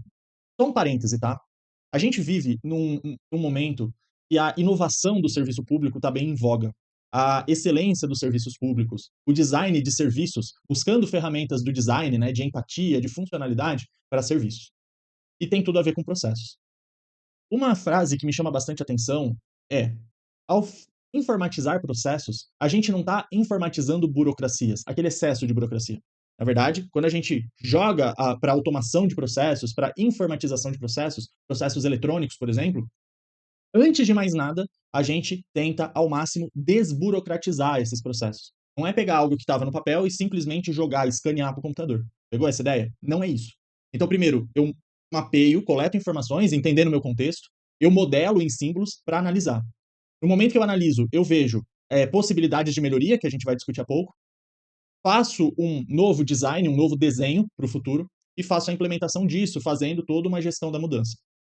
Ao fazer isso, depois de validar esse novo processo, depois de perceber que o processo está bacana, aí sim eu automatizo, eu informatizo. Por quê? Senão eu vou automatizar, informatizar, gastar altos investimentos, por exemplo, com máquinas, com equipamentos, só que não está gerando valor como eu queria. Então, primeiro eu valido o processo, para depois automatizar, informatizar. Ok? Achei relevante falar isso logo agora para a gente ter a mesma expectativa, o mesmo verbo aqui que a gente está tratando. Então, representação do processo por meio de símbolos. Isso é a modelagem. Só que eu tenho várias formas de fazer esse modelo, né? Essa modelagem. E agora, os vocábulos, eles são perigosamente parecidos. Eu vou te ensinar o correto, mas ao resolver as questões, a gente, né, no futuro, assim, a gente vai vendo aonde a banca foi preciosista ou não. Isso é importante ter essa maturidade. Eu estou te passando a teoria independentemente da banca aqui. Primeiro, a gente tem três representações, três aprofundamentos de representação. Diagrama, mapa, modelo. Ele está em ordem alfabética, se você perceber. O diagrama é o menos detalhado e o modelo é o mais detalhado. Os três são tratados na modelagem, só que são formas, são níveis de aprofundamento. O diagrama, pensa, eu estou trabalhando macroprocessos, eu não tenho nem como detalhar muito, senão vai ficar muito complexo. Lembra do helicóptero? Helicóptero eu tenho uma visão ampla, um horizonte amplo, porém, parece mesmo, porém, poucos detalhes. Essa é a ideia do diagrama, ele é mais conceitual. O modelo não, o modelo é cheio de detalhes, pode estar no computador, pode ser dinâmico, mostrando lá o trabalho sendo executado por meio de animações, etc. Ó, exemplos aqui do próprio BPM CBOC. O modelo ele é o mais detalhado de todos. Ainda nos próprios diagramas, eu chamo de diagrama de sentido amplo, né? Os próprios modelos, as próprias representações podem vir com um maisinho. À medida que você for, por exemplo, se tivesse um maisinho aqui, ó, à medida que você vai clicando, vai expandindo até virar um modelo, por exemplo. Deixa eu ver se tem algum maisinho aqui. Não tem. Próximo exemplo a gente. E eu tenho várias notações. Lembra que eu te falei em ferramentas da qualidade, por exemplo, eu tenho várias ferramentas, a depender do contexto? Aqui é a mesma ideia. O fluxograma, que a gente já viu lá em gestão da qualidade, ele tem um grande problema porque tem variações nos símbolos, isso é um problema. O mais utilizado hoje em Business Process Management é o BPMN. Cuidado, ó. BPM é Business Process Management, gestão dos processos de negócio. Agora, BPMN é Business Process Model and Notation, ou Modeling and Notation, notação de modelagem de processo de negócio. O BPMN, ele tem uma gama de aplicabilidade muito grande. Ele é o que mais tem aplicabilidade aqui. E ele permite suites, programas que utilizam o BPMN. Isso que é muito legal, porque pensa que eu sou uma fábrica de celular. Eu tenho um fornecedor. Eu vendo para um distribuidor. e eu quero integrar essa cadeia de valor. Lembra? Cadeia de valor integrada, todo mundo aqui de mãos dadas, pensando no cliente final. Ao fazer os meus processos, o do fornecedor e o do meu cliente, né, distribuidor, que vai vender para o meu cliente final, a gente consegue integrar esses processos também e perceber como gerar mais valor ainda, tá? Então, através dos suites, né, o BPMS, as tecnologias de BPM. Isso é fantástico. Ah, Rafael, mas precisa de tecnologia para fazer gestão por processos? Estou falando várias vezes que não. Eu posso fazer gestão por processos através de uma folha A0, grandona, uma cartolina, e eu vou fazendo. Acordei o gato. E eu vou fazendo no papel. Pode ser, mas a tecnologia ajuda bastante. E aí eu tenho outras notações. Por exemplo, o ML, cadê? Ele é bom, ele é importante para a criação de software, né, para programação. O Value Stream Mapping, por exemplo, a gente usa muito na engenharia de produção, que vê elementos mais de operação, mais de manufatura. Então, a depender do contexto, você pode usar uma ferramenta, nenhuma vai substituir a outra. Cuidado, o fluxograma é o mais genérico que tem. Aqui eu trago alguns elementos, né, símbolos do BPMN, Modeling Annotation. Alguns aqui você precisa saber, principalmente quem é da área administrativa. Agora, se você é da área de sistemas da informação, design UX, gestão de processo de negócio, TI, aí é mais aprofundado. Eu posso gravar uma aula especificamente dos símbolos mais aprofundados. Por exemplo, os tipos de gateway, né? Só que, para a gente aqui, eu acho, né, para esse momento agora, eu acho irrelevante. O que você precisa saber? Os símbolos de evento, o início, ele é simples, uma linha simples, de fim, uma linha mais grossa. A gente já vai ver um exemplo. Intermediário, dupla linha.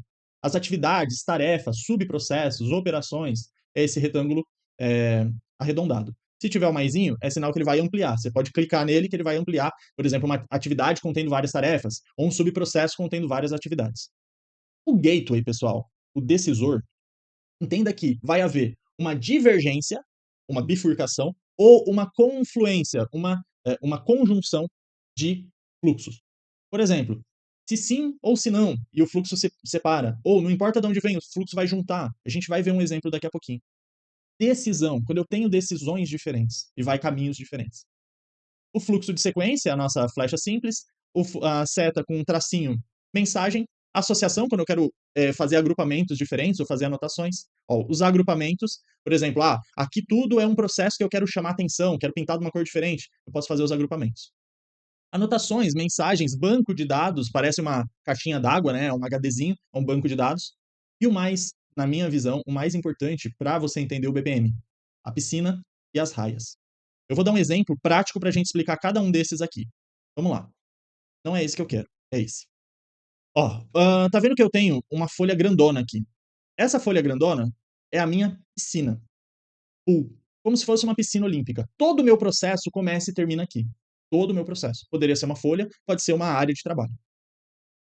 Tá vendo que é um processo de venda de produtos. E eu tenho aqui, ó, cliente, financeiro, armazém e logística. Cliente não é um departamento. Então, cuidado, ó. Cada linha horizontal dessa, ó, cada fatia da minha piscina é a minha swim lane, ou raias, como se fosse uma piscina olímpica. Isso poderia estar na vertical também, não importa. As swim lanes, as raias, mostram atores diferentes. Pode ser um departamento, né, um centro de excelência funcional.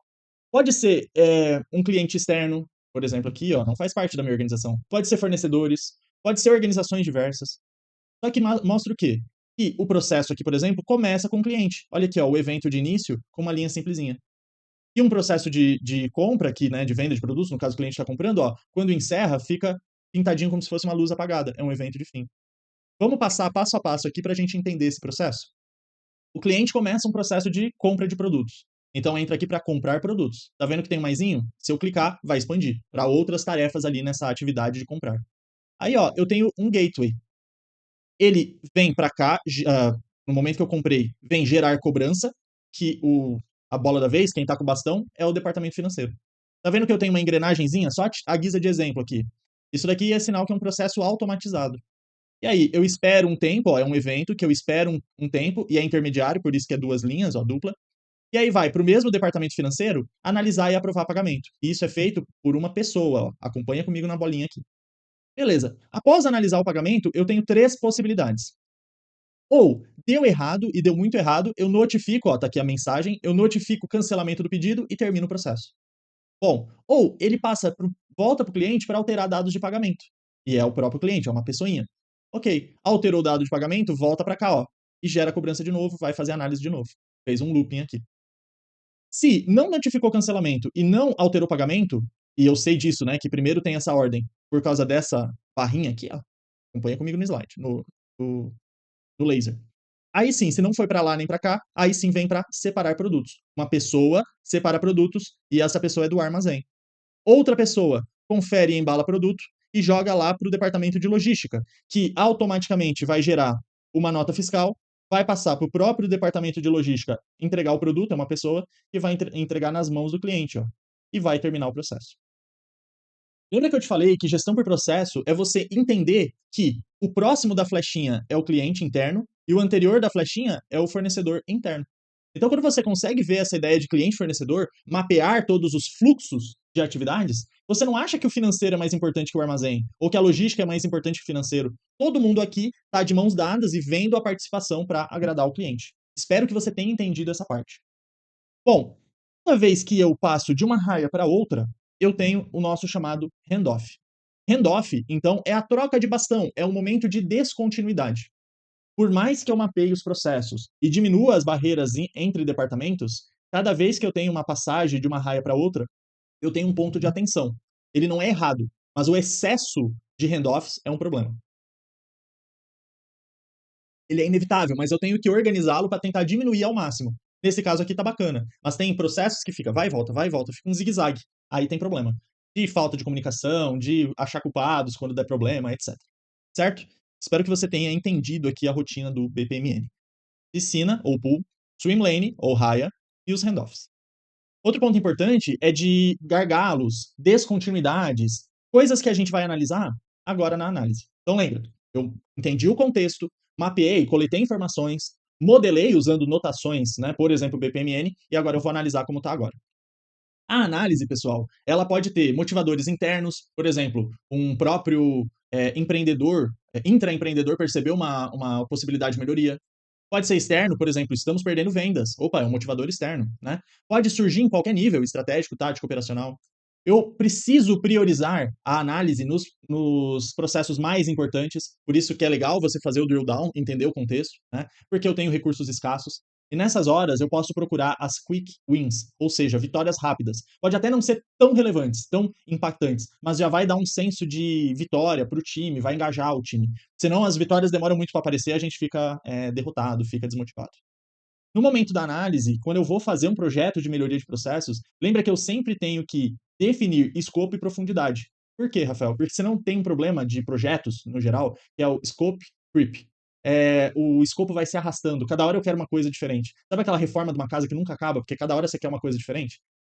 Projeto de melhoria tem começo, meio e fim e tem que entregar rápido para sair daquela ruptura, daquela curva de adoção daquela mudança e o projeto, desculpa, e o processo caminhar numa nova forma, numa forma refinada. Se você fica mudando cada hora uma coisa, o projeto só vai gastar dinheiro, não vai entregar um processo melhorado e todo mundo sai perdendo. No momento da análise, lembra? Diminuição dos handoffs, diminuição do tempo de ciclo, né, do lead time, diminuição do custo, aumento de qualidade, eu vou estudar tudo isso. Os gargalos, por exemplo, eu vou voltar aqui, ó. Vamos supor que eu tenho a relação fornecedor-cliente, ok? Vamos supor que nesse processo aqui, ó, a figura A, eu vou colocar assim, ó, A e B.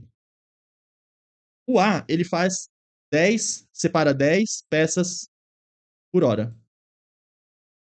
E o B, ele separa 5 peças por hora. O que vai acontecer ao final de uma hora? Vai acumular entre os dois aqui, uma, duas, três, quatro, 5 peças. E ao final de uma segunda hora, vai acumular mais 5. E ao final do dia, cara, vai ter um monte de peça acumulada aqui. Por quê? Porque ficou um estrangulamento, um gargalo, bottleneck, né? Ó, o pescoço da garrafa. Nesses casos aqui, o que eu faço? Eu boto duas pessoas. Eu não preciso falar isso aqui no meu diagrama, mas eu posso colocar aqui, ó, duas pessoas diferentes. E aí? Bom, aí vai ficar fluido a coisa, não vai ficar acumulando estoques intermediários. Isso é o gargalo, ok? Lembra sempre que a análise é baseada em fatos, portanto, eu tenho as folhas de verificação, enfim, para a gente coletar dados. Técnicas de análise, tudo aquilo que a gente já viu antes ali no mapeamento, por isso que até fica às vezes se confundem, né? E lembra sempre dos momentos da verdade.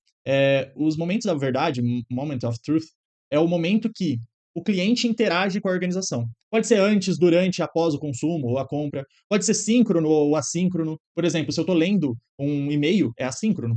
Se eu estou falando no telefone, é síncrono, é naquele momento. Pode ser presencial ou à distância, mas é toda vez que o cliente está parado com a atenção reticular dele, usando os recursos dele, né, a tempo, energia, paciência, para falar com a organização. Esses momentos têm que ser muito bem analisados, aproveitados, você coletar informações sem ficar enchendo o saco do cliente. E lembra sempre, né, do macro para o micro, a técnica drill down. Drill down é uma broca, do macro para o micro, eu falei isso várias vezes hoje. Beleza. Então, entenda. Se a questão vier que o mapeamento é importante para entender o contexto, é. Se a modelagem é importante para entender o contexto, é. Mas quem faz de fato a análise e a compreensão é o análise, né? Compreensão mesmo de como está agora, as possibilidades de melhoria. Mas cuidado quando a banca trouxer como sinônimo. Eu espero que você tenha entendido, senão me chama. Eu estou aqui para tirar a tua dúvida, não te colocar mais dúvida. E agora a gente vai pensar então no desenhar o to be, o estado futuro do meu processo. O estado futuro é um estado melhorado. Perceba isso, né? Sempre a gente vai tentar fazer um projeto de melhorias de processo para melhorar um processo, não para piorar, ou, né, não faria sentido. O BPM CBOC traz 4 dimensões de mudança. Mas, bem na verdade, eu, pelo menos, nunca vi nenhuma banca tentando te pegar aqui entre redesenho, reengenharia, ok? O que a banca pergunta? A diferença, por exemplo, de mudança incremental para mudança radical, para reengenharia, que é o que a gente viu na aula 1 de qualidade, por exemplo. Tá? Isso que a banca pergunta. Mas, só para, né, por consciência aqui, eu vou trazer as 4 do BPM CBOC. Vamos lá. A primeira melhoria incremental, contínua, é aquela melhoria sistêmica, vista dia a dia, né, pouco a pouco. Só cuidado, ela não é pontual. Melhoria pontual é aquela, por exemplo, que eu vou para academia um dia e falto 15. Isso é uma melhoria pontual, foi só num ponto. Melhoria contínua, ela é incremental. Ela tem um escopo pequeno, mas ela é de pouquinho em pouquinho e não retroage. É dali para cima, um efeito cliquê. Redesenho e reengenharia, eles são muito parecidos, por isso que a banca não pergunta a diferença entre eles. Se redesenho é um repensar ponta a ponta, com base zero, eu abandono o as is e faço um novo to be sem levar em consideração melhorar o passado, eu redesenho algo novo, a reengenharia ela é mais drástica ainda. É isso que você tem que saber. Na prática, é difícil dar um exemplo dos dois. Agora, o mais radical de todos é a mudança de paradigma. Lembra da estratégia do Oceano Azul? Se você nunca leu esse livro ou não sabe da obra, é o seguinte: pensa no Circo du Soleil, né? É o exemplo mais clássico aí. É melhor você ser melhor que os seus concorrentes ou simplesmente não ter concorrentes? Essa é a ideia do Oceano Azul. Você muda de paradigma, você cria um negócio novo e, pelo menos momentaneamente, por muitos anos, espero, não haja concorrente. Isso é difícil? Claro que é. Mas pensa assim, ó, por exemplo, quando a Sony ela sai da indústria de música, de CDs, de equipamentos de música para entretenimento. Vê como mudou o modelo de negócio dela. Isso mudança de paradigma a gente vê muito quando há mudança de posicionamento da organização, lá em planejamento estratégico. Ok? É a mudança mais radical que tem. Enfim, né? O que eu acho que você tem que lembrar? A diferença de BPI e BPR. A gente já viu o slidezinho hoje. BPI, Business Process Improvement, a melhoria contínua. BPR, Business Process Reengineering, que é a reengenharia de processo. Esse gráfico aqui, ó, é um gráfico do próprio CBOC.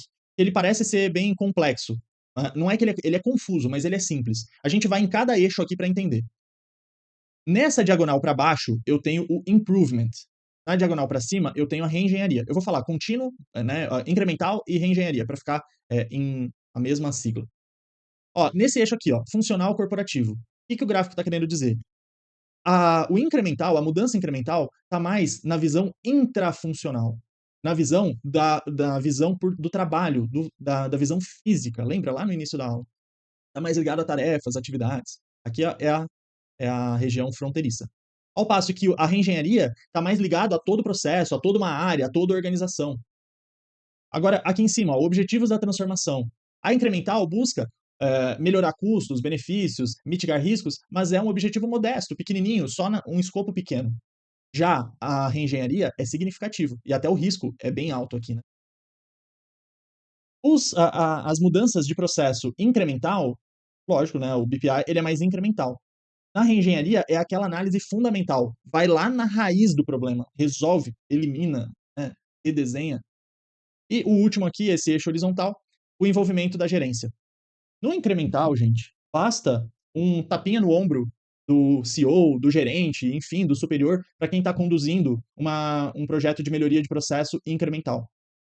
Agora, se eu estou fazendo toda uma reengenharia, se eu estou mudando todo um processo, ou todo um macroprocesso, ou toda uma unidade funcional, uma unidade estratégica, eu preciso de um intenso, efetivo apoio da gerência, do patrocinador, de poder decisório, de orçamento, né, etc.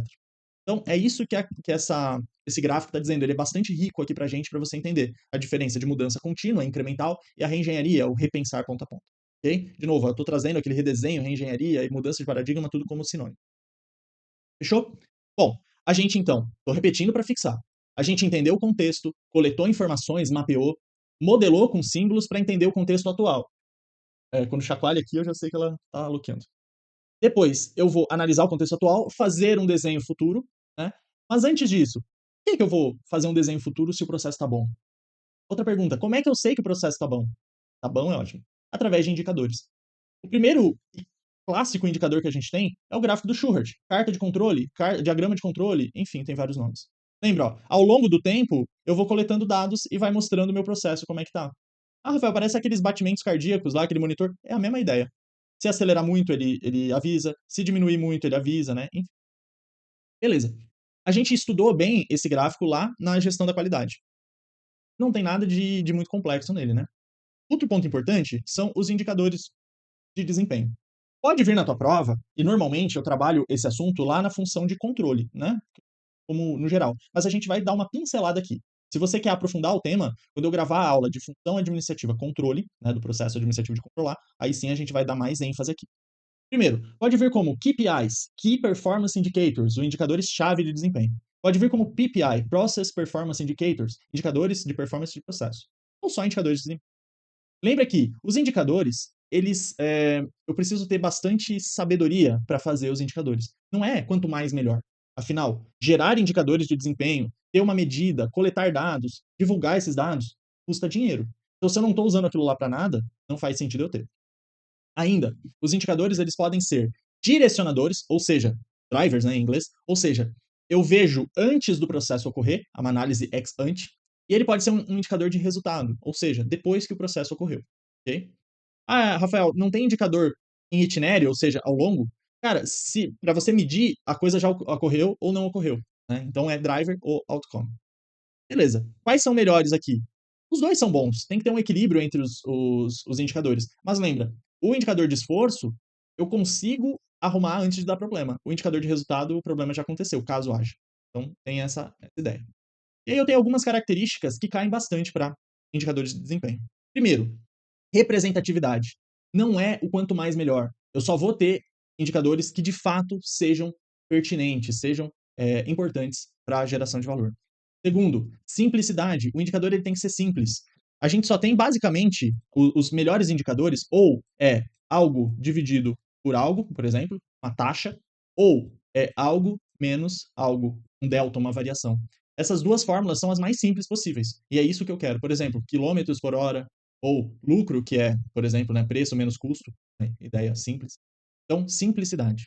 Equilibrado. Eles têm que suprir a organização no curto, médio, longo prazo, em todos os ambientes do negócio. Né? Não pode se chocar, se conflitar, eles têm que ser harmônicos. Essa é a ideia. Temporalidade. Eu tenho que saber que se eu precisar coletar demais esses dados, pode ser muito caro. E se eu coletar de menos, esses dados podem ficar indisponíveis, desatualizados. Esses indicadores têm que ser econômicos, ou seja, tem que ser barato para eu coletar, porque senão os fins não vão ser justificados pelos meios. Eles têm que ser adaptáveis, afinal, a gente vive num mundo volátil, incerto, complexo, ambíguo, que muda muito rápido, e eu sou influenciado por esse meio. Né? Então, se novas necessidades surgem, eu tenho que ser adaptável. Disponibilidade. Esse indicador ele tem que estar disponível para o momento da tomada de decisão. Lembra, indicador de desempenho embasa a tomada de decisão. Se um decisor vai tomar uma decisão e aí tem que esperar uma semana para o indicador de desempenho, para o relatório, enfim, aí eu não estou tendo essa disponibilidade. E rastreabilidade. Eu tenho que voltar à origem dos dados, à série histórica, para poder ver se houve erro na coleta, enfim. Né? Não pode perder esses dados antigos, tem que ser rastreável. Fechou? Cara, agora a gente vai falar de um assunto que eu particularmente não gosto. É chato e é decoreba. Que é a maturidade nos processos. Maturidade, pelo BPM-CBOC, a gente trabalha com o modelo CMMI. Que, por exemplo, é muito usado se você é da área de tecnologia da informação. A gente pode fazer a maturidade aqui nos processos, maturidade em projetos, maturidade em gestão por competência, né? E esse modelo, ele é bem parecido, tá? Para essas várias análises. A gente tem 5 níveis de maturidade. Não tem certo ou errado aqui, galera. Entenda o seguinte, ó. Eu não estou falando de burocracia aqui, tá? Daquela disfunção burocrática. Aqui pra gente, se cada hora eu faço um processo de forma diferente, ou seja, de forma ad hoc, né, adocrática, isso, ele é bem flexível? É. Só que eu tenho um problemão. Como é que eu vou controlar, como é que eu vou ter um indicador de desempenho se cada hora eu faço de um jeito diferente? Então, o nível 1 da organização é quando a organização é completamente adocrática. Eu necessito de heróis, aquelas pessoas que têm um conhecimento tácito. Nada está explicitado em formulários, em fluxogramas, né, em notações, em modelagem. Depende só dos heróis, só daquele empreendedor inicial, por exemplo. Funciona quando a empresa acabou de ser aberta, né, o fundador ainda é o herói. Com o passar do tempo, a gente começa a ter processos mais bem modelados, gerenciados, e aí eu tenho o nível 2, que é um nível gerenciado. Eu já tenho uma capacidade de gestão. Aqui está em projetos, mas pode ser processos também. O CMMI, como eu te falei, é um modelo que analisa a maturidade e capacidade em vários nuances ali de gestão. Depois, no nível 3, esses processos eu consigo, de fato, documentar, padronizar, buscar a diminuição daquela variabilidade. Lembra do Seis Sigma, lá da aula anterior? E eu tento adaptar as necessidades da organização, meus processos às necessidades. E é aqui que a gente começa a ter, de fato, essa ideia de entender o contexto, mapear, modelar, né? Tudo que eu te falei começa meio que aqui no nível 3. No nível 4, eu já tenho capacidade de coletar dados estatisticamente, ou seja, dados históricos, eu consigo ter um banco de dados bem formulado, né, de todas as variações do meu processo, eu consigo fazer um controle estatístico bem feito, né? E aqui, ó, as organizações Seis Sigmas, elas precisam estar daqui em diante. Lógico, a Seis Sigma normalmente está no nível 5, né? Mas você precisa ter essa maturidade estatística.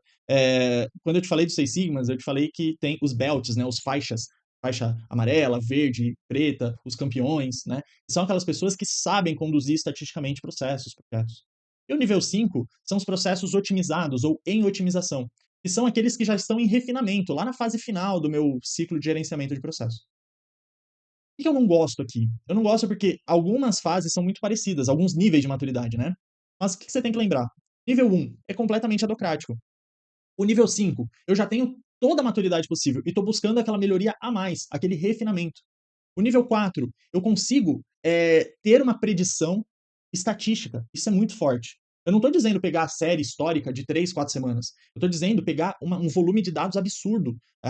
O nível 4 aqui, quantitativamente gerenciado, quando eu consigo gerar dados volumosos, aquela data mining, né, mineração de dados, para você ter muita informação à tua disposição para tomada de decisão.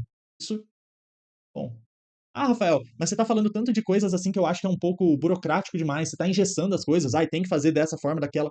Cara, porque senão eu não consigo controlar. Eu só consigo melhorar aquilo que eu consigo gerenciar. Eu só consigo gerenciar aquilo que eu consigo medir. Eu só consigo medir aquilo que está padronizado, porque senão vai ser um peso para duas medidas. Entendeu a ideia? Essa é a ideia da gestão por processos. Não é burocratizar, e sim deixar a coisa mais controlável. Se eu controlo, eu consigo gerenciar. Se eu gerencio, eu consigo melhorar. Tá? Então, eu vou do adocrático total a conseguir, por exemplo, ter parceiros na cadeia de valor, né, na cadeia integrada, um parceiro engatado comigo ali, né? Eu faço a expansão da minha visão, não só restrita à minha organização. Isso só é possível a partir do nível 5 ali. Agora, eu queria que você desse um pause no vídeo se você não vai fazer concurso da Banca FCC. Esse assunto que eu vou te trazer agora, em 14 anos quase que eu dou aula para concurso, que eu analiso questões de concurso, eu só vi a FCC trazendo. Pode ser que até, né, seja loucura minha, mas olha, já vi aí, eu acho, umas 15, 20 mil questões. Então, se você vai prestar concurso da FCC, fica comigo agora. Vamos lá. A SDPS, a Sociedade para o Design e Ciência de Processos, ela veio, né, uma herança do, eu boto falecido aqui brincando, do Gespública, mas o Gespública ainda é cobrado, né, apesar de revogado.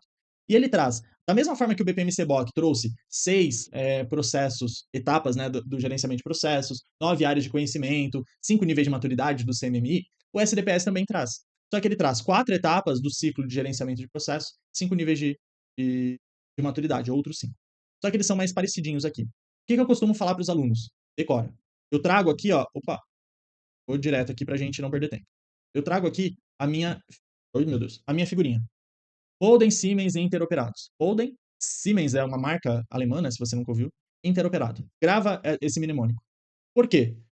Porque eu tenho 5 níveis de maturidade. Eu tenho 4 etapas de gerenciamento de processos. Só que elas são, ó, uma está contida na outra. Então fica mais fácil de você relembrar. Você marcar na hora da prova. Banco FCC. Vamos lá, ó. Mo, de modelados. Modem, né? Si, de simulados. E, de emulados. Ó, e. Encenados. Encenados. Emulados, né? E depois, interoperados é a nossa palavra aqui, final, interoperados. Vamos voltar lá nas etapas de gestão de processo, tá? Eu só quis trazer aqui para você entender o mnemônico. Odem, Siemens e interoperados. Rafael, nem sei o que é isso. Beleza, é só para gravar. É só para acertar na hora da prova. Vou voltar aqui, ó. Vamos lá. Ciclo de gerenciamento de processos pelo SDPS. Modelagem, ó, modem, Siemens, ó, o EM e N. Se você lembrar, tá em ordem alfabética aqui, tá? Então, se você lembrar do modem Siemens, e depois o interoperados, que é só para o nível de maturidade. Primeiro, eu vou modelar os processos. Identifico valores, identifico aí a descrição, bem parecido com as fases lá que eu falo da entender contexto, mapear e modelar. Aqui a modelagem, ela vem desde a cadeia de valor, ó, até a descrição. Depois, a partir do momento que eu modelo, eu consigo simular. Simular aqui no sentido de, pensa num programinha que eu consigo fazer como se fosse um joguinho, uma simulação mesmo, né? A partir de um dado de laboratório, por exemplo, eu consigo fazer um ensaio simulando a realidade. Depois de simular a realidade, eu tenho a emulação. Emulação, se você tem a minha idade e gostava de jogar videogame no computador, lembra que tinha os emuladores? O que é o emulador? É um programa que cria um cenário como se fosse a realidade. É uma realidade controlada, ainda de forma bastante virtual. Ou seja, eu modelei os processos, eu fiz uma simulação daquilo que eu acho que pode melhorar, enfim. Depois eu faço uma emulação, como se fosse um protótipo, um teste. Depois, na encenação, é como se fosse uma plateia, como se fosse uma peça de teatro. Eu boto aquele processo na prática. Eu boto de forma controlada na prática lá da minha organização, para ver se ele vai funcionar ou não. Essa é a ideia do design de processo. Então, ó, de novo, isso daqui não é para qualquer processo, na verdade, tá? Normalmente para novos processos. Eu vou modelar, né, que é a ideia de coletar dados, entender contexto, cadeia de valor. Eu simulo, ou seja, faço num ambiente virtual, por exemplo. Depois emulo, simulando mesmo de fato a realidade, né, já pegando aspectos da realidade. Depois eu enceno. Boto na prática de forma controlada. Lembra naquele efeito Hawthorne lá? Eu ainda estou presente ali enquanto o processo está sendo executado. Eu vou ter que ensinar muito bem e documentar muito bem isso, para quando eu sair, o processo seguir, se virar e não morrer de novo. Ok? E aí, deixa eu apagar aqui. No meu nível de maturidade, eu vou ter essas mesmas características. Então, eu só consigo saber dos processos no papel. Os processos estão modelados ainda. Eu já consigo colocá-los na realidade de forma controlada. Você tem processos ensinados. Os processos eles estão andando por conta própria, já estão interrelacionados entre si, uma visão sistêmica, né, uma visão holística, e buscando a melhoria contínua. Opa, eu estou aqui no nível 5, ter operados. É isso. Rafael, que matéria chata. Pois é, mas né, nem tudo são flores. Não fica bravo com a banca, não brigue, não tenha a banca como uma inimiga, né? A gente sabe que ela cobra, concurso da FCC tende a cair, é decorar, é seguir estudando, tá bom? Deixei aí tô na frente, é bem pouquinho. Deixa eu sair aqui para você, se você quiser bater o print, bate o print aí, para ter um material de estudo depois. Não vou ficar lendo pra gente não perder tempo. Fechou? Holden Siemens interoperado. Modelados, simulados, emulados, encenados, interoperados. Lembra que interoperado é só a maturidade. Fechou? Bom, vou fazer um resumão aqui de forma bem rápida. Se você assistiu até aqui ao vídeo, bacana, te agradeço demais. Deixa teu curtir, deixa teu like aí, teu comentário para a gente seguir fazendo da melhor forma para agradar o cliente, vocês, né? Mesmo que a gente não esteja aqui numa relação comercial. Mas vou fazer um resuminho aqui também. Se você tiver aquela dúvida, quiser vir direto para o resumo, tiver a véspera de uma prova, enfim, me coloca à disposição aqui também. Vamos lá.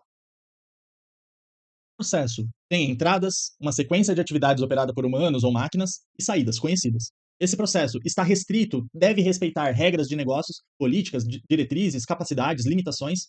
Eu tenho que ter feedbacks, ou seja, retroação, alimentação para monitorar, para controlar esse processo. E todo processo necessariamente tem que gerar valor, agregar valor para a etapa seguinte. Esse processo, grande ou pequeno, está imbuído, inserido num ambiente externo, um ambiente permeável. Se a gente pegar o helicóptero, sobe bastante, olha a tua empresa como um todo, você vai enxergar um conjunto de macroprocessos, a tua cadeia de valor. E essa cadeia de valor, a gente consegue desmembrando. Então, se eu olho lá do alto a minha fábrica, eu vejo uma sequência de macroprocessos, o caminhãozinho entregando matéria-prima, o caminhãozinho saindo com produto acabado, por exemplo, em produto, né? Pode ser para serviço também. Aí eu pego um macroprocesso produtivo. Quebrando um macroprocesso, eu tenho processos. Lembra que o seguinte é cliente do anterior, o anterior, fornecedor do seguinte. Se eu quebrar um processo, eu tenho um subprocesso, que é só para analisar melhor. Se eu quebro um subprocesso, eu tenho um conjunto de atividades, e uma atividade eu tenho um conjunto de tarefas. Lembra que do processo para cima, eu tenho uma visão interfuncional, várias áreas funcionais diferentes, e é uma visão lógica, o que fazer. Da parte de baixo, quando eu começo a baixar o meu helicóptero, eu começo a ver mais detalhes, eu vejo intradepartamentalmente, dentro de uma área funcional. E aí eu tenho uma visão física, como o processo é executado, passo a passo, as tarefas, as atividades. Processos que agregam valor diretamente para o cliente final, ou seja, o cliente consegue perceber facilmente, são os meus processos primários, de negócio, finalístico, princípios, críticos, etc. Os meus processos de apoio ou de suporte secundários, eles agregam valor para os processos primários, por exemplo, gestão de RH, gestão patrimonial, vigilância, não são processos que o cliente vê.